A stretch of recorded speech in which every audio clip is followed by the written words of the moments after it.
میں Ronald Reagan airport کے اندر موجود ہوں۔ یہاں پر مقامی وقت کے مطابق گزشتہ رات 8:47 کے قریب ایک حادثہ پیش آیا ہے، اور جس میں امریکن ایئر لائن کا ایک جہاز، جس پر ٹوٹل 64 لوگ سوار تھے،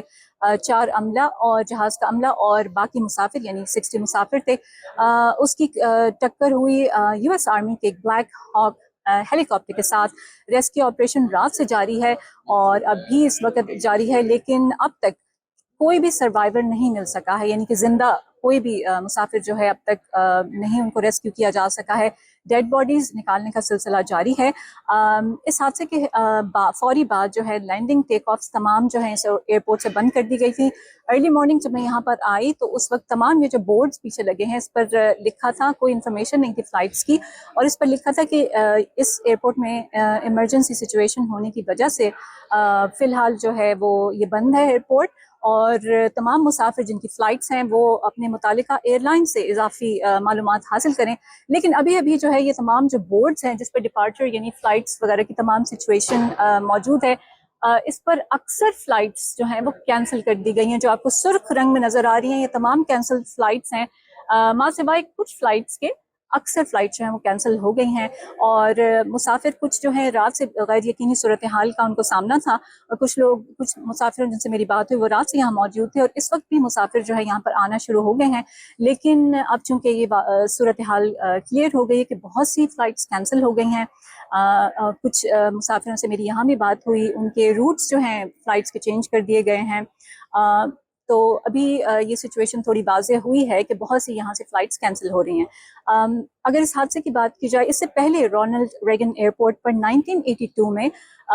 فلوریڈا ایئر کا حادثہ جو ہے وہ ہوا تھا، جس میں 74 افراد ہلاک ہوئے تھے۔ اس کے بعد سے بہت سے سیکیورٹی ایڈیشنل میجرز یہاں پر ان پلیس کیے گئے تھے۔ اس ایئرپورٹ کے حوالے سے ایک بڑا کنسرن ہمیشہ سے یہ رہا ہے کہ یہاں کی جو ایئر اسپیس ہے وہ بہت زیادہ بزی ہے، بہت زیادہ کنجسٹڈ رہتی ہے، کیونکہ یہاں پر نہ صرف مسافر طیارے بلکہ بہت سے مختلف طرح کے ہیلی کاپٹرز جو ہیں وہ بھی استعمال کرتے ہیں اس ایئر اسپیس کو۔ وہ کہ ہیلی کاپٹرز کے لیے ایک خصوصی پروٹوکول یہاں پہ بنایا گیا ہے، یعنی کہ دریائے پوٹومک کے اوپر جب وہ فلائی کرتے ہیں کتنی ہائٹ پہ وہ فلائٹ کریں گے، نارتھ کی طرف جائیں گے تو کس طرح سے وہ جائیں گے، ساؤتھ کی طرف جائیں گے، تو یہ تمام پروٹوکول موجود ہیں،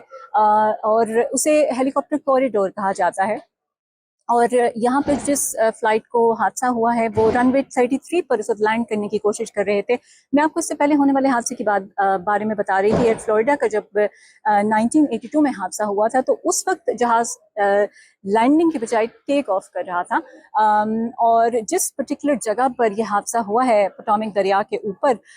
وہاں اس جگہ کو بہت ایک ڈیفیکلٹ ایئر اسپیس کہا جاتا ہے، کیونکہ وہاں پر آپ کو بہت سے لیئرز اور پروسیجرز کو فالو کرنا پڑتا ہے، بہت سے الیکٹرانک سیف گارڈز کو فالو کرنا پڑتا ہے۔ لیکن عموماً ایئرپورٹس شہری آبادی سے دور دریاؤں کے قریب ہی بنائے جاتے ہیں، سمندروں کے پاس، کیونکہ ایمرجنسی کی سچویشن میں یا کوئی ٹیکنیکل یا الیکٹریکل مسئلہ جب جہاز میں ہوتا ہے تو ایک پائلٹ کے لیے دریا میں، سمندر میں لینڈ کرنا، ایمرجنسی لینڈنگ کرنا زیادہ آسان تصور کیا جاتا ہے۔ لیکن یہاں پہ معاملہ لینڈنگ کا نہیں تھا، یہاں پر معاملہ جو ہے مڈ ایئر کولیجن